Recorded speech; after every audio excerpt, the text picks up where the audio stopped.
akademis yang diduga tidak sesuai dengan profilnya, maka kemudian saat ini KPK meningkatkan gitu ya, proses pemeriksaan LHKPN tadi itu dilimpahkan pada penindakan yang kemudian dilakukan penyelidikan.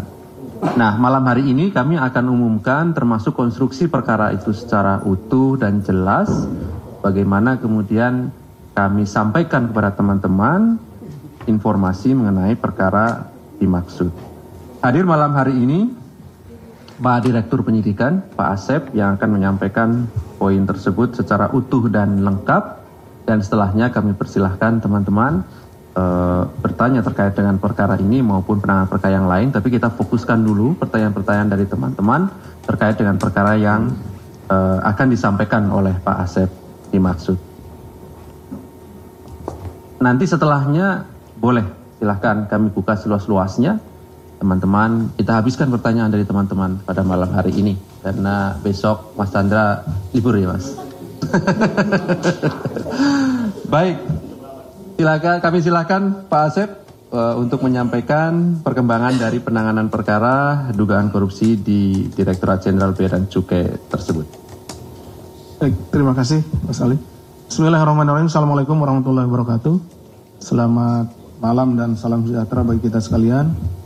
Yang saya hormati Mas Ali dan rekan-rekan jurnalis yang berbahagia. Seperti tadi telah disampaikan oleh Mas Ali, hari ini Jumat tanggal 8 Desember tahun 2023 kami akan menyampaikan informasi terkait perkembangan penyidikan dugaan tindak pidana korupsi berupa penerimaan gratifikasi pada Dirjen Bea dan Cukai Kementerian Keuangan Republik Indonesia. KPK melalui Direktorat LHKPN tadi sudah disampaikan secara lugas oleh Mas Ali, menemukan adanya kejanggalan pencantuman informasi dan data pada LHKPN, laporan harta kekayaan penyelenggara negara LHKPN, mengenai berbagai kepemilikan aset bernilai ekonomis yang diduga tidak sesuai dengan profil selaku penyelenggara negara. Selanjutnya dilakukan analisis dan ditingkatkan pada tahap penyelidikan hingga penyidikan. Untuk kemudian KPK menetapkan dan mengumumkan tersangka Saudara ED, Kepala Kantor Pengawasan dan Pelayanan Bea dan Cukai tipe Madya Pabean B, Yogyakarta. Untuk kebutuhan proses penyidikan, tim penyidik melakukan penahanan tersangka ED untuk 20 hari ke depan, dimulai pada hari ini, tanggal 8 Desember 2023 sampai dengan 27 Desember 2023 di Rutan KPK. Adapun konstruksi perkaranya, diduga ED dalam jabatan dan kapasitasnya selaku penyidik pegawai negeri sipil atau PPNS pada Dirjen Bea Cukai Kemenkyu RI yang dimulai tahun 2007, kurun waktu 2007 sampai dengan 2023. Jadi tempusnya 2007 sampai dengan 2023. ED sempat menduduki beberapa jabatan strategis, diantaranya Kepala Bidang Penindakan, Pengawasan, Pelayanan Bea dan Cukai, Kantor Bea dan Cukai Jakarta Timur, Jawa Timur 1 di Surabaya, dan Kepala Sub Direktorat Manajemen Risiko Direktorat Informasi Kepabeanan dan Cukai Ditjen Bea dan Cukai. Dengan jabatannya tersebut, ED kemudian memanfaatkan dan memaksimalkan kewenangannya untuk menerima gratifikasi dari para pengusaha impor maupun pengusaha pengurusan jasa kepabeanan PPJK, hingga dari pengusaha barang kena cukai. Tahun 2009 dimulai penerimaan aliran uang sebagai gratifikasi oleh ED melalui transfer rekening bank dengan menggunakan nama dari keluarga intinya dan berbagai perusahaan yang terafiliasi dengan ED. Penerimaan gratifikasi ini berlangsung hingga tahun 2023, jadi hingga terakhir sampai dengan awal tahun ini ya. Untuk perusahaan yang terafiliasi dengan ED diantaranya bergerak di bidang jual beli motor besar dan mobil antik, serta yang bergerak di bidang konstruksi dan pengadaan sarana pendukung jalan tol. Menjadi bukti permulaan awal gratifikasi yang diterima ED sejumlah 18 miliar dan KPK terus terbuka untuk menelusuri dan mendalami aliran uangnya termasuk pula adanya perbuatan pidana lain. Jadi selain follow the money, kita juga terus mencari apakah di dalam perjalanannya atau penanganan perkaranya nanti ditemukan perkara-perkara atau peristiwa-peristiwa pidana lainnya, tentu kita akan dalami. Atas penerimaan berbagai gratifikasi tersebut, ED tidak pernah melaporkan kepada KPK pada kesempatan pertama setelah menerima gratifikasi dalam waktu 30 hari kerja. Jadi gratifikasi itu diberikan misalkan, itu bisa dilaporkan, ada spare waktunya sampai dengan 30 hari. Ya, ada di sini ada direktorat gratifikasinya. Jadi kalau ada yang memberi sesuatu yang kira-kira itu yang kita anggap gratifikasi, persilahkan ya, ada spare waktu 30 hari.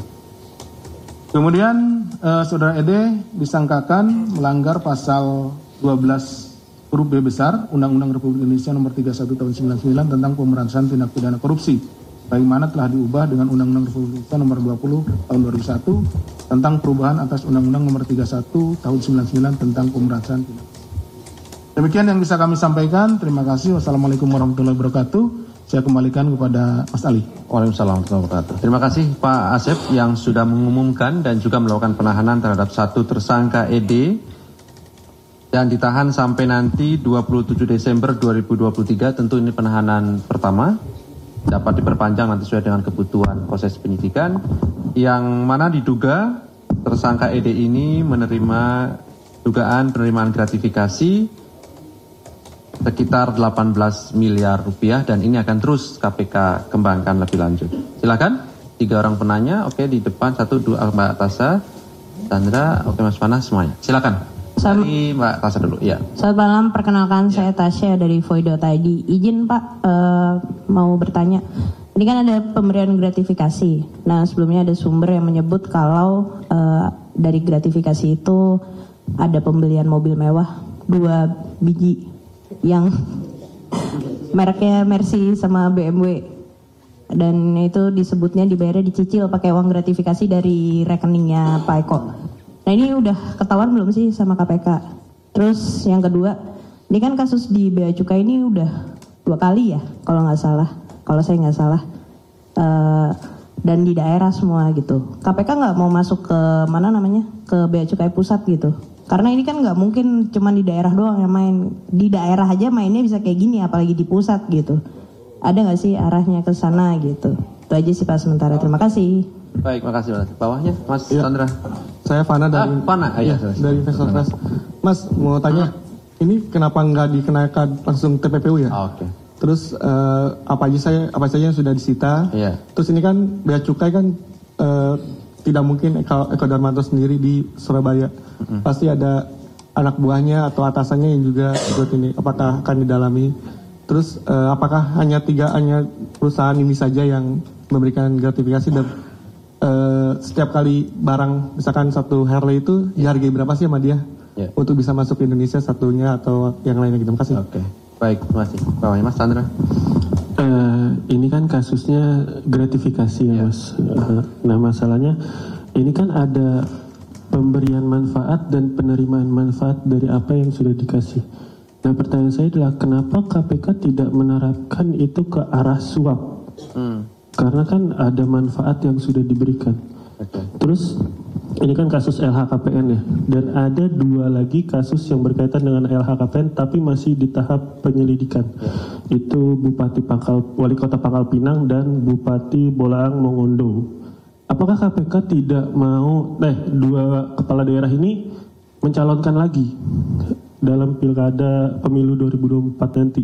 Nah, apakah KPK tidak mau berkomunikasi dengan KPU untuk mengumumkan 2 orang ini calon tersangka? Karena kan ya masih